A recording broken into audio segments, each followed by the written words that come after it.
Good morning, everyone. Just 2 minutes, let everyone join.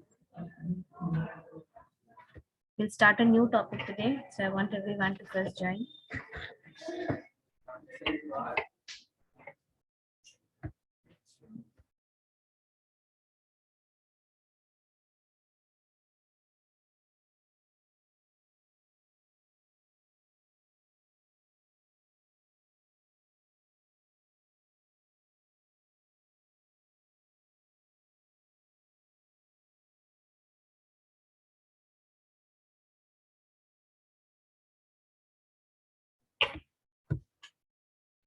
I hope I don't need to send the link every time.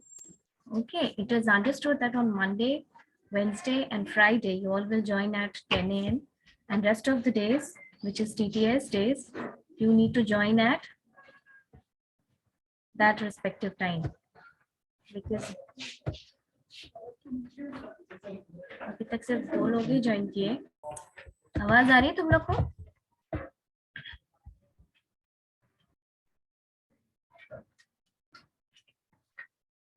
आवाज आ रही है तुम लोग को? Vineet and Sunil.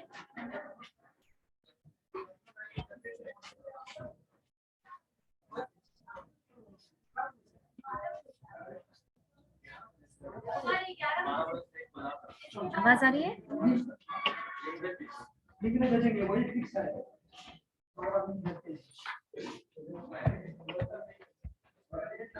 Akanksha. Yes ma'am. आवाज आ रही है ना? Yes ma'am.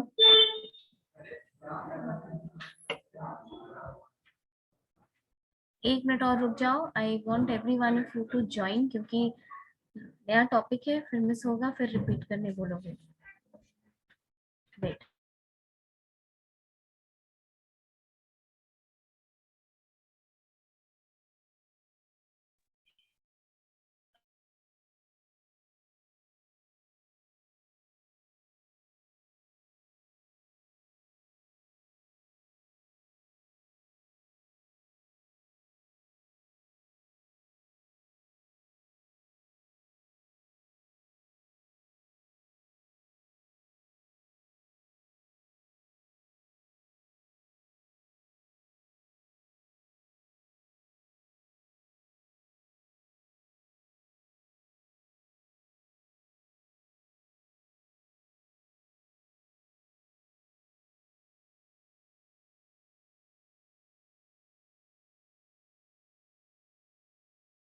Late now. Let's start the class.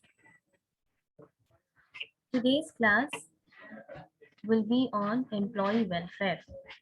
ठीक है, आज का क्लास एक टॉपिक है आपके सिलेबस में, employ welfare.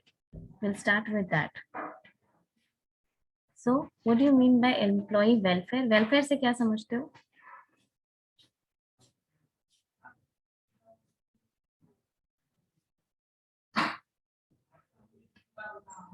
Tell me, what is employ welfare?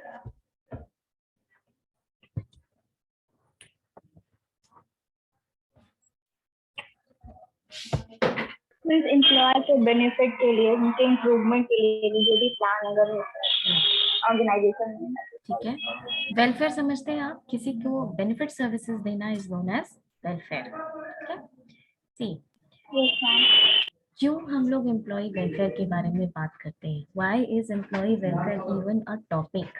This is a topic because the industrial growth of any country is dependent upon its factors of production. What are the factors? Factors are the input that you put in the business or manufacturing. What are the factors of production? Land, labour, entrepreneur, Entrepreneurship. capital, See, I'm explaining this to you. So switch on your camera. जब आप लिखेंगे तब of करेंगे, then I don't mind. ठीक है, क्योंकि communication पढ़े हो ना, उसमें जरूरी होता है one two one interaction. Rest of you also please switch on your cameras. जब लिखते समय ऑफ करना, कोई बात नहीं. देखो, I need not tell this to everyone individually. See, किसी भी कंट्री का इंडस्ट्रियल ग्रोथ उसकी फैक्टर्स ऑफ प्रोडक्शन पे डिपेंडेंट होता है. हमारे यहाँ भी जो हमारा इंडस्ट्रियल ग्रोथ है, सिमिलरली वो फैक्टर्स ऑफ प्रोडक्शन मैम पे आवाज डिपेंडेंट है. आवाज नहीं आ रही है?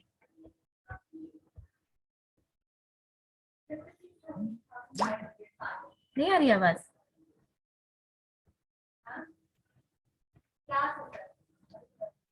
बीच में कट रही.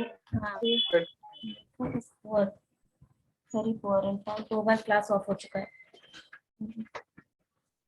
सो द फैक्टर्स ऑफ, आवाज आ रही है अभी?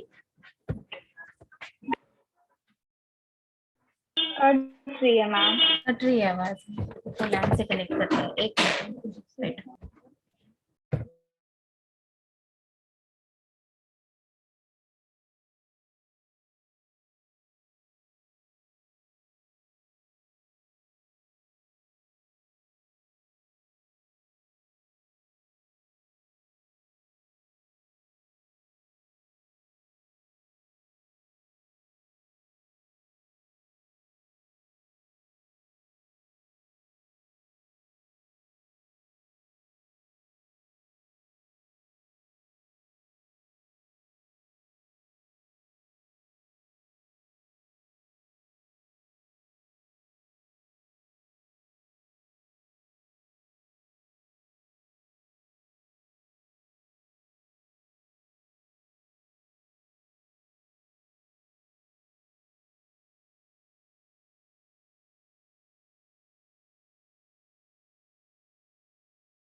अभी थोड़ा बेटर है क्या?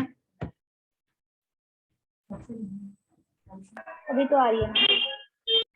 Disconnected on hotspot. ओके, ना डिस्टरबेंस होता है क्लास में. Okay, see in the growth of any nation is dependent upon its industries, and industries or manufacturing, it depends upon its input. Its input being the factors of production. Okay, the 4 factors of production are land, labor, capital and entrepreneurship. जिसमें से एक labour है जिसको कि हम लोग आज focus करेंगे. Why is labor welfare important? ये लेबर इम्पोर्टेंट है age factor of production, very very important. इसीलिए लेबर का वेलफेयर इज वेरी इंपॉर्टेंट. मतलब keeping the labours happy, keeping the laborers satisfied, keeping the laborers psychologically gratified, taking care of not just the labor but also his family is very very important.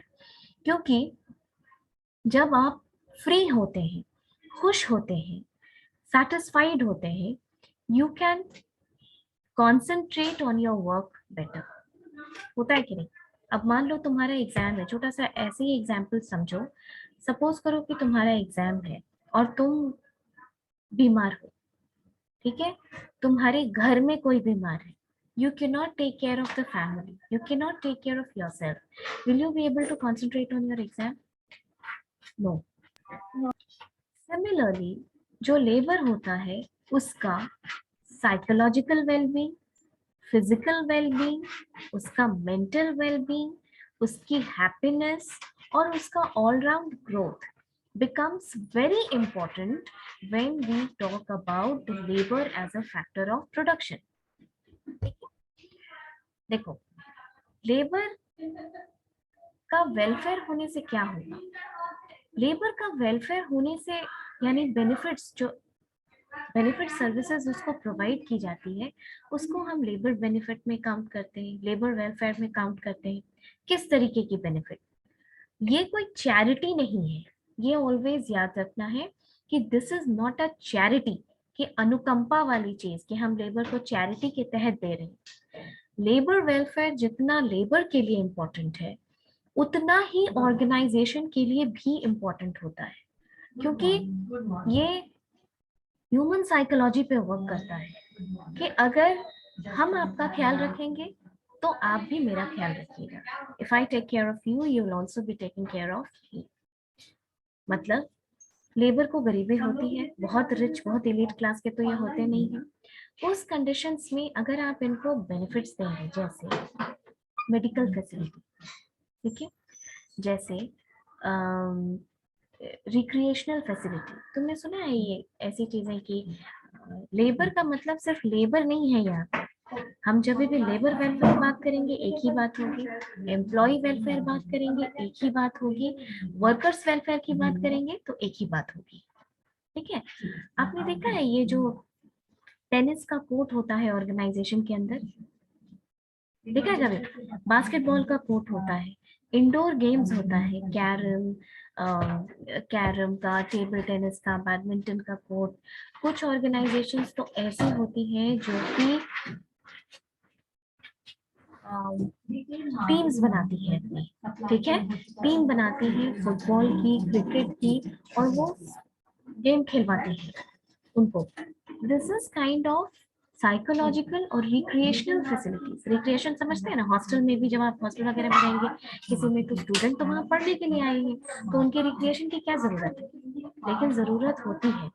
इसीलिए अंदर में sports का provision होता है, TV होता है common drawing room में जहाँ बच्चे जाकर के टीवी देखते हैं, and all these things.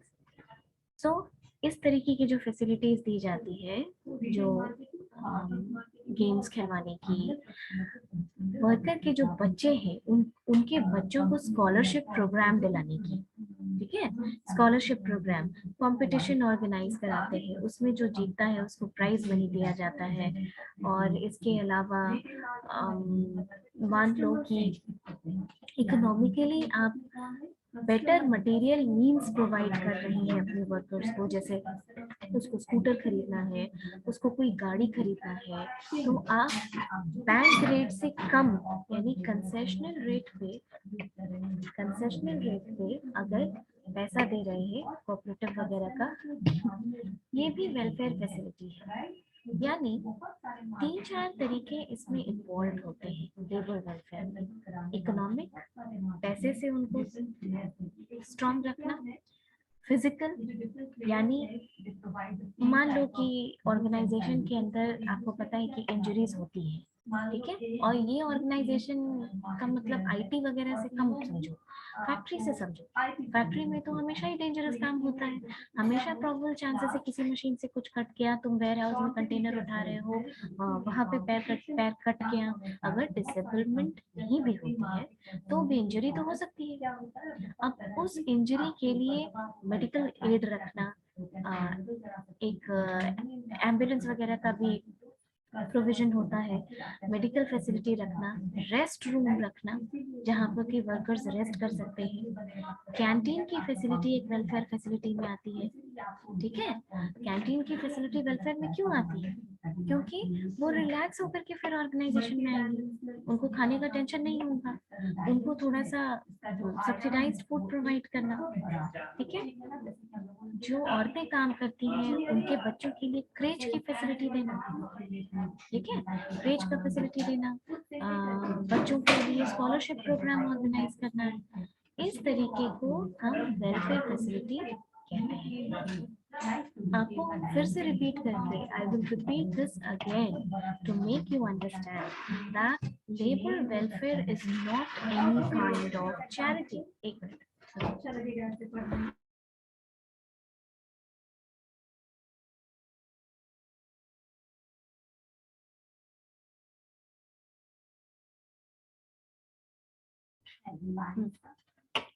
I'm repeating this that labor welfare. I'm repeating this that labor welfare is not a kind of charity. ये एक बहुत important measure है जो organization लेती है, और इसका aim this is a future investment kind of thing. ये एक इन्वेस्टमेंट है जिसका ROI बहुत तगड़ा होता है। मतलब कि अगर आप लेबर में इन्वेस्ट कर रहे हैं, उनको खुश रख रहे हैं, उनकी फैमिली को खुश रख रहे हैं, तो इसका डुअल बेनिफिट होता है। पहला कि जो एम्प्लॉयर तुमको अच्छे तरीके से रखता है, उस वेलफेयर, उस ऑर्गेनाइजेशन, उस एम्प्लॉय के प्रति तुम्हारी लॉयल्टी डेवलप होगी ना, उसके लॉयल्टी डेवलप होगी, तुम पहले तो ऑर्गेनाइजेशन छोड़ के जाने का सोचोगे नहीं, तो लेबर टर्नओवर कम होगा। दूसरा, अगर किसी कारण से नहीं भी छोड़ के जा रहे हो, खुश ना भी हो तो भी अगर काम कर रहे हो, तो वेलफेयर फैसिलिटीज होने की वजह से एब्सेंटीज्म कम होता है, ठीक है। आप देखिए ये चीज आप अपने, हम तुमको तुम्हारा एग्जाम्पल इसलिए देते हैं क्योंकि तुम बिना थ्योरी ज्यादा समझे हुए समझ पाओगे। जस्ट सोचो, स्टूडेंट पॉइंट ऑफ व्यू से सोचो, जो क्लास तुमको इंटरेस्टिंग नहीं लगता है, जब कभी ऑप्शन रहता है किसी क्लास को बंक करने का, या तो जब ऑप्शन रहता है कि इस क्लास में हम अटेंडेंस मैनिपुलेट कर देंगे, एक क्लास छोड़ देंगे, अपना मैनिपुलेशन जो तुम लोग का चलता है अटेंडेंस का, तो तुम राजीव, हाँ राजीव, आई अंडरस्टैंड दिस, लेकिन सुबह सुबह यहाँ सारी क्लासेस होती हैं तो फिर ऑप्शन नहीं बचता है, क्लास लेना ही पड़ता है। रुको एक मिनट।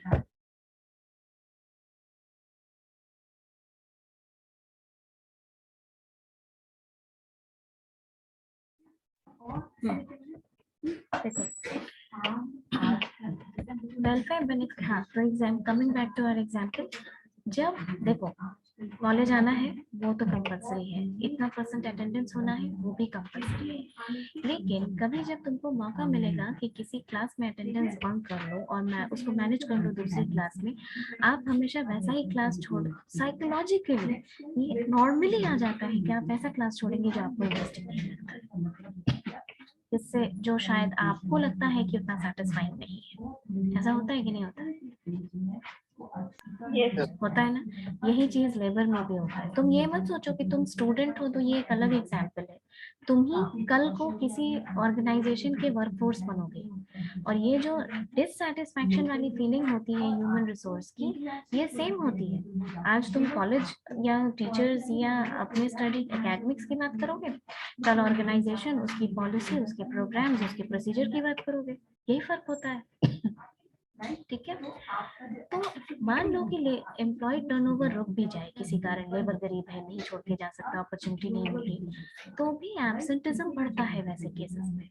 ठीक है, किसी दिन, क्योंकि जब आपके मन में बहुत डिसैटिस्फैक्शन रहेगा तो आपको ऐसा फील होगा कि आप अपनी बॉडी उठा करके क्लास करने जा रहे हैं, ठीक है, और वो उठ नहीं रही है ठीक से। ठीक है, sometimes you feel that and this is the same feeling that happens to the employees। जिस जगह काम करने का मोटिवेशन नहीं होता है, जिस जगह पे काम करने में सेटिस्फैक्शन नहीं होता है, उस जगह क्या होता है कि सुबह उठ के अरे जाना है। ठीक है, और वैसे में कभी अगर एब्सेंटिज्म का मौका मिलता है तो वो एब्सेंट हो जाते हैं, जिससे ऑर्गेनाइजेशन का काम बहुत डिस्टर्ब होता है, बहुत डिस्टर्ब होता है। तुम सोच लो कि तुम लाइन मैनेजर हो, इमेजिन तुम लाइन मैनेजर हो, तुम्हारे नीचे 10 वर्कर को तुम गाइड कर रही हो और उन लोगों का शिफ्ट चेंज हो रहा है। ठीक है, तुम आफ्टरनून वाले शिफ्ट में हो और तुम ही गायब हो गए क्योंकि तुम भाई काम से सेटिस्फाइड नहीं हो, तुमको बेनिफिट नहीं है, तो तुम्हारा मन नहीं करता है जाने का। वैसे केसेस में बताओ कि ऑर्गेनाइजेशन में क्योस हो जाएगा कि नहीं उतनी देर हो जाएगा। Yes, 2-3 दिन हो गया तब तो बहुत ज्यादा हो जाएगा।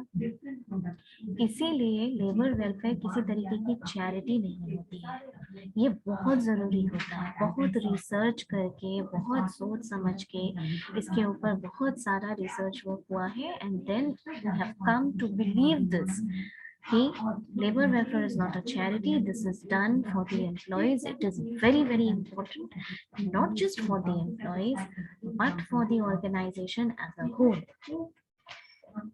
दूसरा रीजन क्यों लेबर वेलफेयर या बेनिफिट फैसिलिटीज की वजह से लेबर खुश रहते हैं या साइकोलॉजिकली मोटिवेटेड होते हैं, वो इसलिए होते हैं क्योंकि generally I am talking generally, it's not always a rule, लेकिन जनरली यानी 80% आउट ऑफ 100 टाइम्स जनरली क्या होता है कि ये जो बेनिफिट फैसिलिटीज आती हैं ये नॉन मॉनेटरी होती है। ठीक है, ये नॉन मॉनेटरी होती है, तो इसलिए भी आप खुश रहते हैं।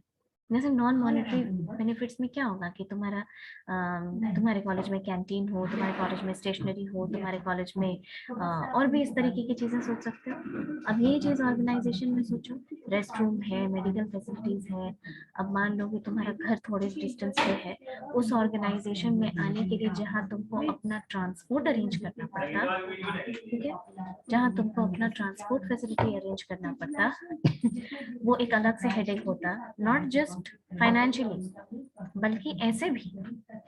वहां तुमको कंपनी ने बस दे दी, वहां तुमको कंपनी ने कैब दे दी, क्या ये वेलफेयर फैसिलिटी नहीं है? बिना तुमसे पैसा लिए, है ना, वेलफेयर फैसिलिटी है। तो ऐसी चीजें जब आप काउंट करते हैं ना अपने ऑर्गेनाइजेशन के लिए, तब आपको ये लगता है कि यहाँ पर वेलफेयर फैसिलिटीज ज्यादा है। और यकीन मानिए कि ये this has a psychological impact on your mind और आप खुश रहते हैं। ओके, अब धीरे धीरे क्लास प्रोसीड करेगा तो हम धीरे धीरे लिखवाते जाएंगे। एक छोटा टॉपिक है ये, इसलिए धीरे धीरे लिखवा, इसका बहुत सारा थ्योरी वेरी भी है। जो एमबीए से एचआर करेगा, आई मीन एचआर से एमबीए करेगा, ठीक है, वो उसको वहां पे जाकर के थ्योरी वेरी पढ़ना है। तुम लोगों को इतना डिटेल नहीं जाना है। लेबर वेलफेयर बहुत बड़ा टॉपिक है, तुम्हारे में टॉपिक है, इसलिए उसको कट करके जितना जरूरी है तुम्हारे लिए वो पढ़ा रहे हैं।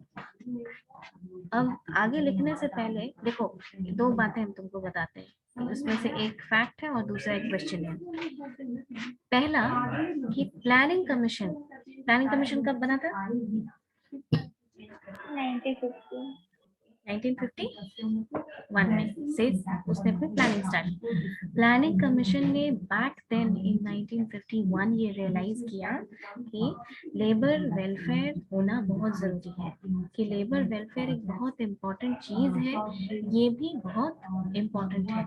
ठीक है, तब उसने बहुत सारे लेबर इन्वेस्टिगेशन कमेटी है या और भी चीजें हैं, लेबर वेलफेयर कमेटी है, ये सब बनाने के लिए जोर दिया इन चीजों पे।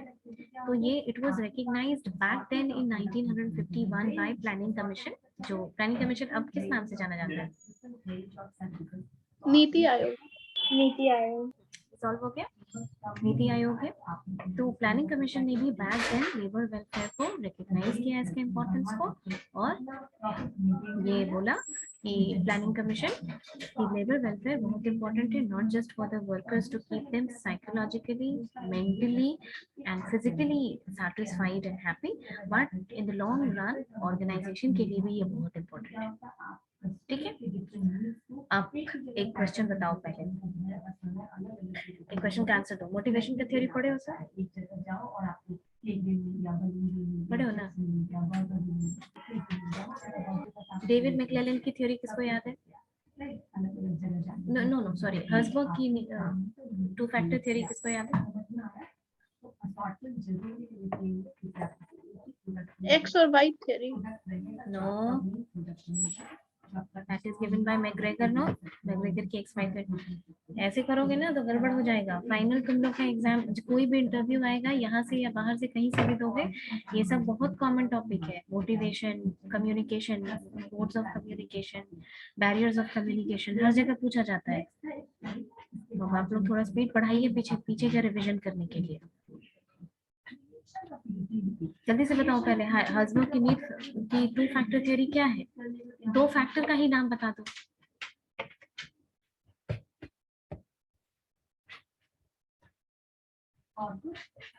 वीडियो बंद करने से क्या होगा? Rajiv, unmute yourself.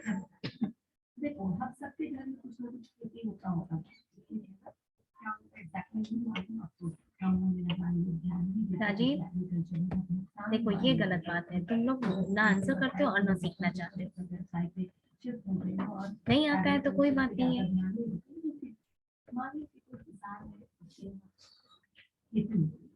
Ma'am, hygiene factors. You have no idea, that is okay. Rajiv, कोई बात नहीं है, but when I asked you to unmute, you should have unmuted. Third year में आकर के बच्चा जैसा हरकत है, मैसेज कर रहे हैं। ऑनलाइन एक दिन ऑफलाइन भी होता है क्लास, ठीक है? चलो, हाँ, हाइजीन फैक्टर्स और मोटिवेटिंग फैक्टर्स। एक होता है, हर्जबर्ग ने मोटिवेशन की एक थ्योरी दी। तुम लोग समझोगे कैसे, बात रिलेट कैसे करोगे? ये जो पीछे का साफ होता जाता है तुम लोगों का, आगे कुछ समझाएंगे तो पीछे तो तुम्हारा बैकग्राउंड ही, कैसे समझोगे? हाँ, और सीखना भी नहीं चाहते हो तो फिर जो पढ़ रहे हो वो मीनिंगलेस हो जाएगा। मैनेजमेंट सब्जेक्ट की एक ही खास बात है कि कुछ भी तुम पढ़ के छोड़ नहीं सकते हो, ये ध्यान रखना। हर कुछ एक दूसरे से लिंक्ड है। अप्रोचेस टू मैनेजमेंट पूरे मैनेजमेंट से लिंक्ड है, ठीक है? धीरे धीरे प्रोग्रेस करोगे तो you can not progress to your future without knowing your history. ये सीधा सा फंडा है। चलो, हर्जबर्ग ने दो थ्योरी दी, टू फैक्टर थ्योरी है हर्जबर्ग की मोटिवेशन की, जिसमें उन्होंने कहा कि दो फैक्टर कौन कौन से हैं, एक हाइजीन फैक्टर और दूसरा मोटिवेटर्स। हाइजीन फैक्टर्स को मेंटेनेंस फैक्टर भी कहा जाता है, ध्यान रखना। कैसे फैक्टर्स है ये, जैसे समझो इस बात, इसको पहले समझो तभी लेबर वेलफेयर का फैक्टर समझ में आएगा। तुम एक एग्जांपल से समझो। बीवीएम थर्ड ईयर की क्लास में बैठते हो, मान लो कि तुम्हारे रूम में एसी काम नहीं कर रहा है, ठीक है? तुम्हारे रूम में अभी गर्मी का टाइम आया, पंखा भी काम नहीं कर रहा है। तुम्हारे रूम में बच्चे इतने ज्यादा हैं क्लास में कि तुम बैठ रहे हो और तुमको सफोकेशन हो रहा है, ठीक? क्या तुमको इससे क्लास करने में डिससैटिस्फैक्शन नहीं होगा? होगा मैम। अब हम ये बोलें कि अरे तुमको क्या मतलब है एसी से, तुमको क्या मतलब है पंखा से, पढ़ने आए हो तुम और हम पढ़ाने आए हैं, तो क्या दिक्कत हो रही है तुमको? ये जस्टिफाइड है? नहीं है। अगर तुमको इतनी गर्मी लगती रहेगी, अगर तुमको इतना ह्यूमिडिटी फील होता रहेगा, तुमको सफोकेशन फील होता रहेगा, तुमको क्लॉस्ट्रोफोबिक फील होता रहेगा, तो तुमको दिक्कत होगी। तुम अपने काम पे, यानी यहाँ तुम्हारा काम क्या है, पढ़ना, उस पर तुम फोकस कभी नहीं कर सकोगे, ठीक है? अब बताओ एक केस, दूसरा केस। मान लो एक बेंच पे, जिस क्लास में पाटलिपुत्र में तुम बैठ रहे हो, उसका एग्जांपल देते हैं। हर बेंच पे दो दो बच्चे हैं, एसी भी बड़ा अच्छा चल रहा है, पंखा भी बड़ा अच्छा चल रहा है, लाइट भी बहुत अच्छा है, टीचर भी पढ़ा रहे हैं, जा रहे हैं। क्या उस एसी पंखा और ये सब रहने की वजह से टीचर जो पढ़ा रहे हैं वो तुमको ज्यादा समझ में आने लगेगा? No ma'am. No ma'am. इसका क्या मतलब हुआ बताओ?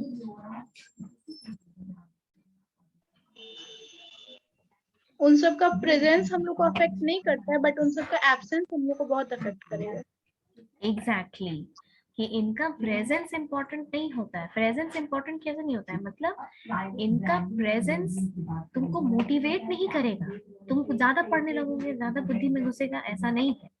लेकिन ऐसी चीजों का जो एब्सेंस हो जाएगा अगर वर्क प्लेस पे, तो हैवी डिससेटिस्फैक्शन कॉज करता है, समझे? इसी को कहा जाता है हाइजीन फैक्टर, और इसी रीजन की वजह से इसको बोला जाता है मेंटेनेंस फैक्टर। यानी वर्क कंडीशंस या तुम्हारा जो वर्क का है सिनेरियो, उसको मेंटेन करने में जो फैक्टर्स यूजफुल होते हैं, जरूरी होते हैं, उसको बोला जाता है हाइजीन फैक्टर्स या मेंटेनेंस फैक्टर्स। ये मोटिवेटर्स नहीं होते हैं, ध्यान रखिएगा। और मोटिवेटर्स के बारे में ये बात बोली जाती है कि मोटिवेटर्स वैसे फैक्टर्स होते हैं जो आपको फर्दर मोटिवेट करते हैं ज्यादा अच्छा करने के लिए। ठीक है, ठीक है, that is known as motivator factors. यानी क्या हो जाएगा तुम्हारे केस में, क्या हो जाएगा? किसी टीचर का बहुत अच्छा होना, ठीक है, क्लास बहुत इंटरेस्टिंग होना, ये मोटिवेटर होगा तुम्हारे लिए। समझ में आया? कहीं अच्छा कैंपस में सिलेक्शन होना, ये सब मोटिवेटर्स होगा।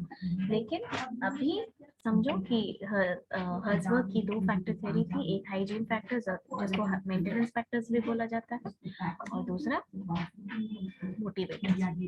तुम्हारे हिसाब से लेबर वेलफेयर किस में आता है? इसीलिए समझाया ये थ्योरी तुमको। बताओ क्या लगता है तुमको?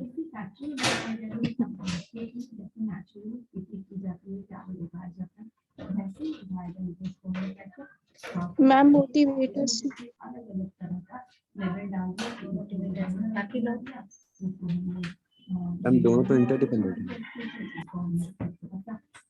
It is शायद one. दोनों में। It is one of the two. So अब आप वोटिंग कीजिए कि किसको किसको लगता है कि ये हाइजीन फैक्टर मोटिवेटर समझ में आया पहले? आया कि नहीं आया? आया। अब इसमें तुम बताओ कितने लोग कहते हो, हैंड रेज करो कि कितने लोग कहते हो कि ये हाइजीन फैक्टर है?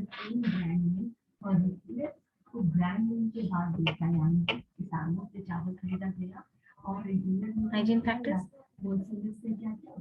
मुस्कान, आकांक्षा, वेद, राजीव, हाइजीन फैक्टर्स। और कोई?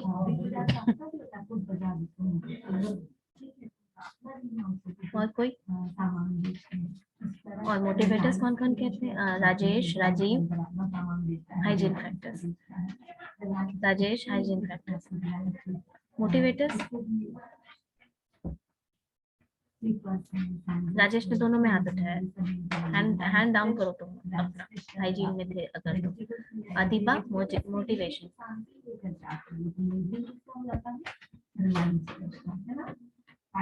और बाकी लोग? NOTA none of the above.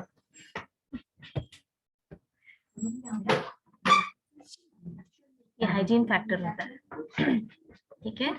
तो इसको ध्यान रखिएगा कि लेबर वेलफेयर वैसी चीजें हैं जो वर्क प्लेस पे मोटिवेट नहीं करेंगे। अब कैंटीन है तो उसमें तुमको मोटिवेशन क्या होगा?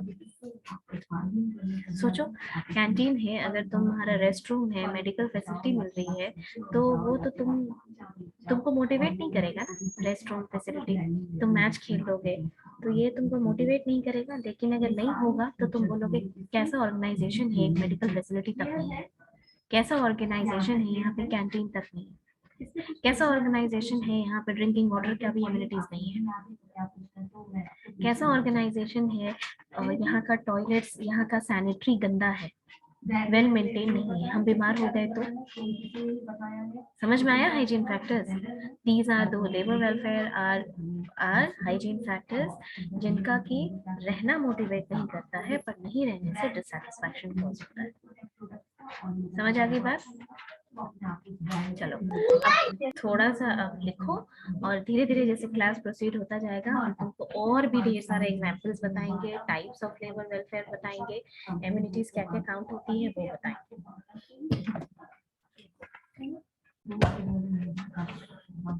लेबर वेलफेयर, अच्छा एक और चीज, लेबर वेलफेयर तुम्हारे फटीग को भी कम करने में हेल्पफुल होता है, ठीक है। फटीग को, फटीग क्या होता है? टायर्डनेस। और बोर्डम क्या होता है? BOREDOM, boredom. बोर होते हो, कहते हो ना तुम लोग बोर हो रहे हैं, कैसा फील होता है जब बोर होते हो? हंसो मत, हम तुमको हमेशा ये बात, why do you love the same thing that तुम hopeless, Ashish? Yes, ma'am. Uninterested. Uninterested is the word, hopeless थोड़ी ना होता है, hopeless is another word. Don't laugh. आप लोग जो जो अभी फील करते हैं, जो जो चीजें आपके अपने कैरेक्टर, अपने बिहेवियर में है, ये तुम ही कल को जाकर के वर्कफोर्स बन जाओगे और यही काम करोगे, बस रेफरेंस चेंज हो जाएगा।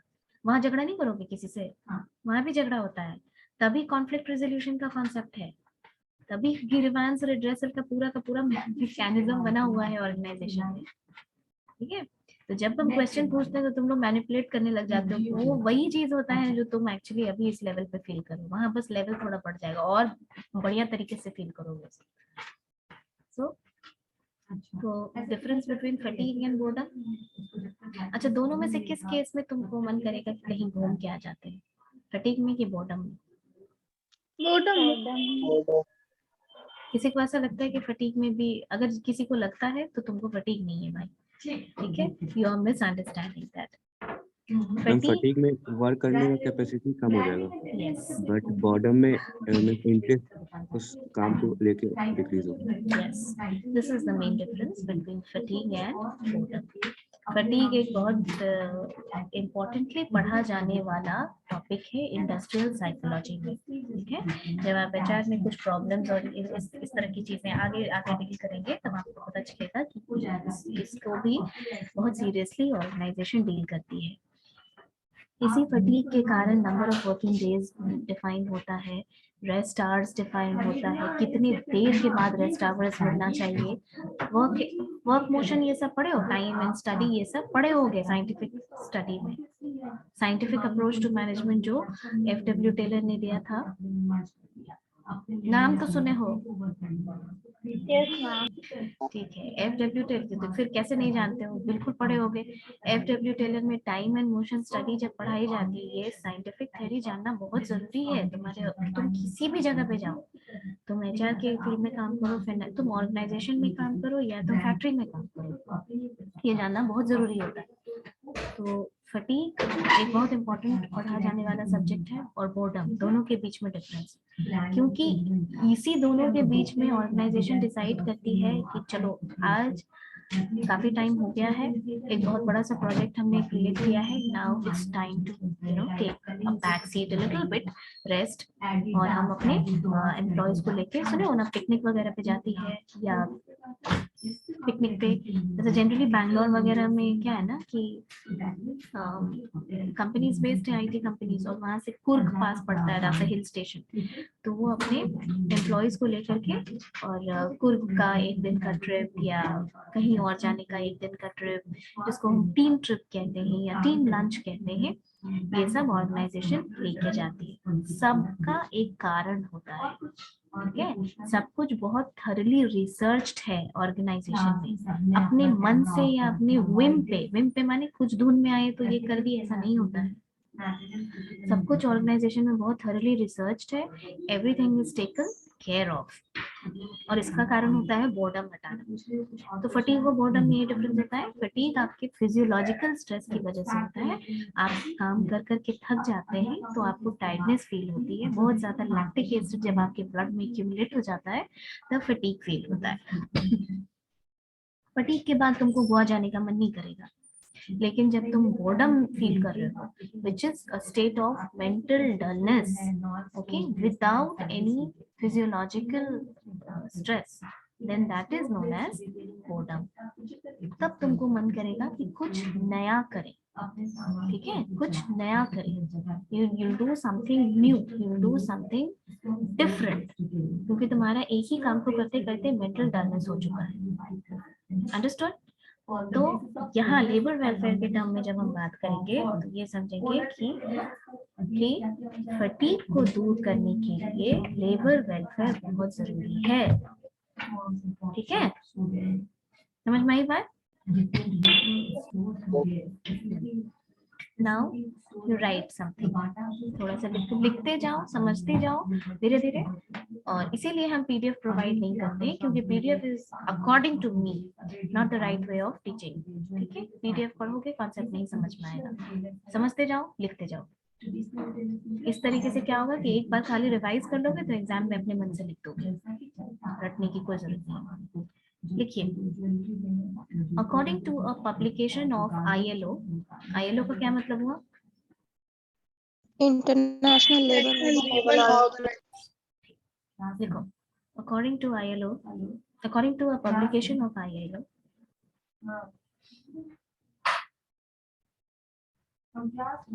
workers welfare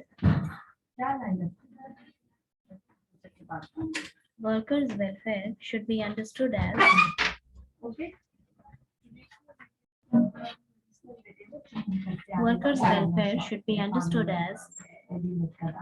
meaning with services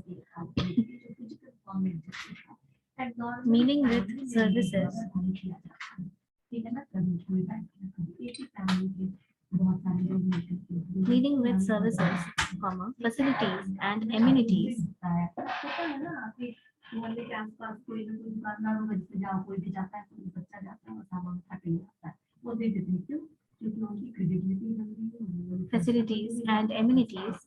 which may be established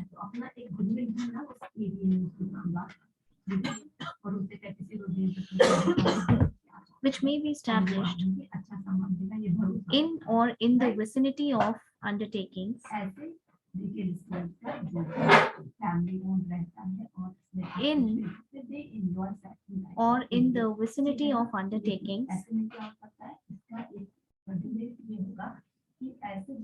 to enable the persons vicinity to, sorry ma'am, vicinity of undertakings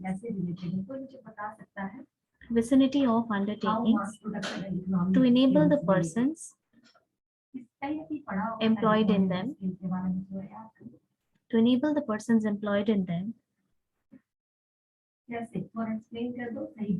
to perform their work in healthy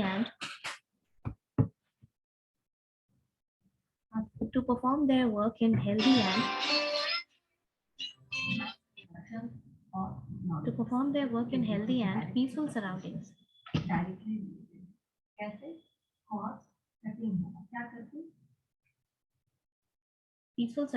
And to avail of facilities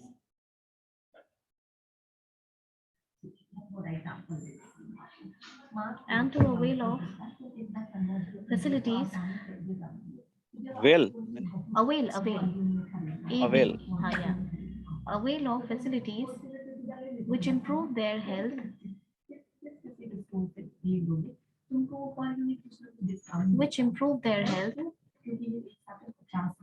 and bring high morale.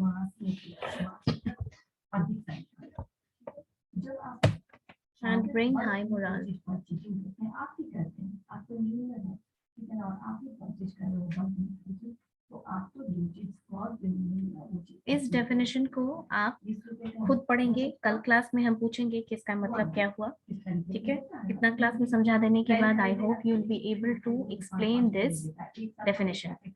इसमें से एक topic, एक word है moral, उसका क्या मतलब हुआ?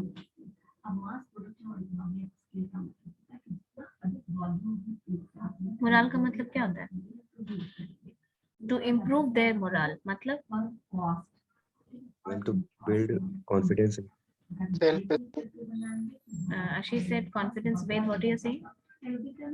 Self-esteem. Any other answer? See, the overall attitude that you have about a workplace in every which way. हर तरीके से जो आप एक एटीट्यूड बनाते हैं जिस जगह पे काम कर रहे हैं उस जगह के लिए कि यहाँ की पॉलिसी अच्छी है, यहाँ का ये अच्छा है या ये बुरा है, इसमें और करेक्शन होना चाहिए या ये लैक्यूना है, तो all these things are counted under moral, यानी कि ओवरऑल मोरल, यानी तुम ऑर्गेनाइजेशन के बारे में अच्छा फील करो, you feel more confident, you feel more happy, you feel more appreciative about the organization, and then you decide, and if your morale is high, then you look forward to giving your 100% to the organization. Okay, अगर आप खुश हैं तो obviously आप उस काम को मन से करेंगे. Understood? चलो, दिस डेफिनेशन आप पढ़ के आएंगे, सब छोटा छोटा टॉपिक है लेकिन इम्पोर्टेंट टॉपिक है, और हम रिपीटेडली बता रहे हैं आपको कि इस तरीके का जो टॉपिक होता है, ये आगे का जो कुछ ग्रेजुएशन लेवल पे भी एग्जाम होता है, वो सब में भी जरूरी होता है. इसलिए क्लास में जब पढ़ा रहे हैं तो अच्छे से पढ़ो, एक रिवीजन की बस बात है, ज्यादा लोड लेने की जरूरत नहीं है. चलो, revise this definition and come prepared in the next class. Thank you.